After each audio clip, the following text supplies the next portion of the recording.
بسم اللہ الرحمن الرحیم۔ السلام علیکم۔ اللہم صلی علی محمد وعلی آل محمد۔ دوستوں، میں حکیم ڈاکٹر حافظ خدابخش لاشاری عرض کر رہا ہوں۔ ہمارا یہ چینل ہے دوست ہربل دواخانے کے نام سے، ہم آپ دوستوں کی خدمت کے لیے بنایا ہے۔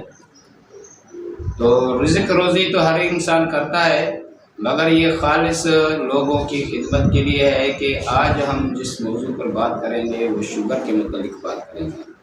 شوگر بھی انتہائی ایک جان لیوا مرض ہے۔ وہ اس طرح سے جان لیوا مرض ہے کہ یہ دیمک کی طرح انسان کو اندر ہی اندر سے کھاتا رہتا ہے، اور انسان بہت ساری جسمانی کمزوریوں اور بیماریوں کا شکار ہو جاتا ہے، اور اس کے اندر تھکاوٹ، ٹینشن، ڈپریشن، پریشانیاں اور بہت سارے مسائل اس کو ہو جاتے ہیں۔ اور آپ روزمرہ زندگی میں دیکھ رہے ہیں جن لوگوں کو شوگر کا عارضہ ہے یا ان کے رشتہ داروں کو ہے تو ان کو کتنی پریشانیاں ہوتی ہیں۔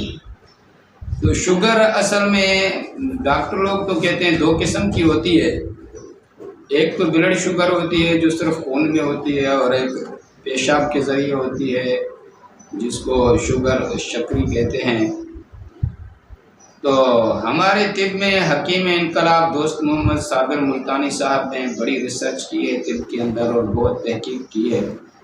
انہوں نے شوگر کے بھی 3 قسم بتائے ہیں۔ ایک شوگر دماغی اور اعصابی ہے جو نروس سسٹم کی وجہ سے ہوتی ہے، وہ شوگر صادق ہے، اصلی شوگر وہ ہے۔ جبکہ پاکستان میں وہ بہت 5% لوگوں کو ہے، باقی 95% لوگوں کو شوگر کاذب ہے، جس کو حقیقی شوگر نہیں کہا جا سکتا ہے۔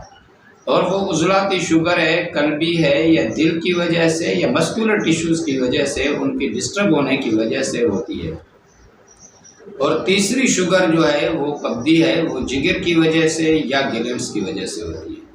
سب سے پہلے تو اس کی تشخیص ضروری ہے کہ بھئی یہ شوگر ہوئی کیوں، اور شوگر کا تعلق انسان کے ڈائجسٹو سسٹم سے ہے، ہاضمے کے نظام سے ہے۔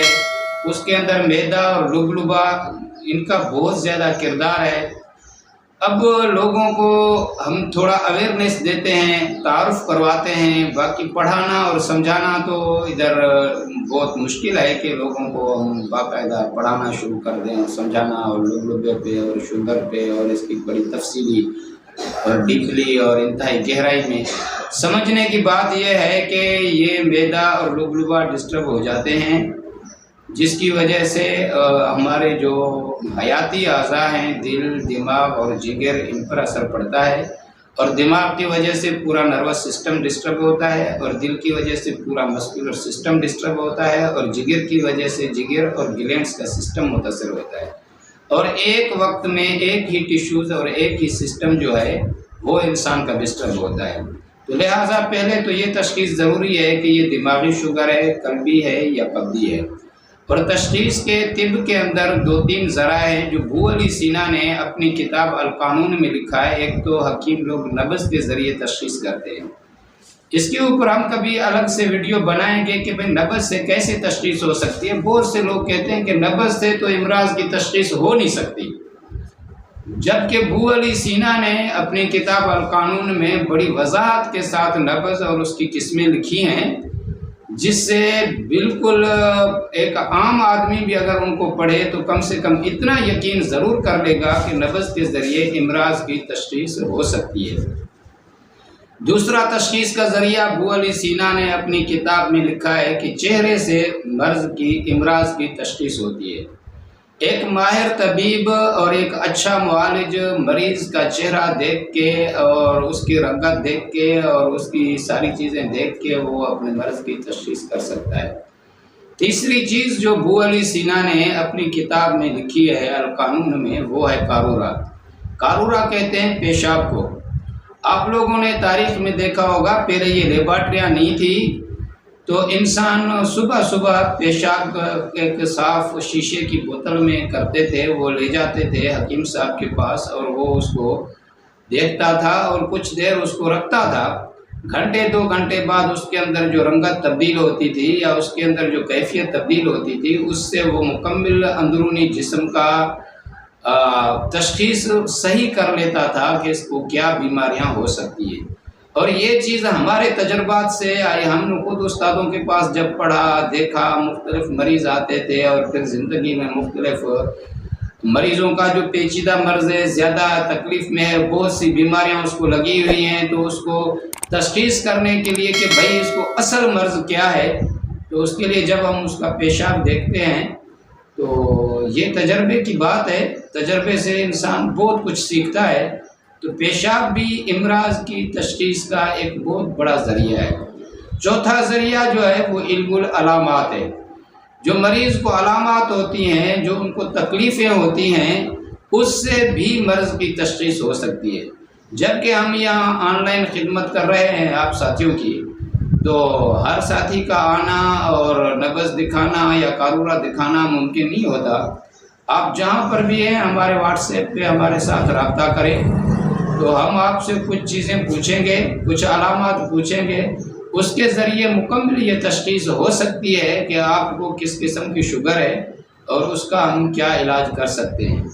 اور شوگر کا علاج بھی ہم 3 مہینے میں، 4 مہینے میں، یہ ہر مریض کے اس کی کیفیت کے اوپر ہے کہ کوئی پرہیز کس طرح کرتا ہے، کوئی دوائی کس طرح کھاتا ہے، اور جسم کی کسی کی اپنی اندر کی انرجی اور قوت مدافعت کتنی ہے۔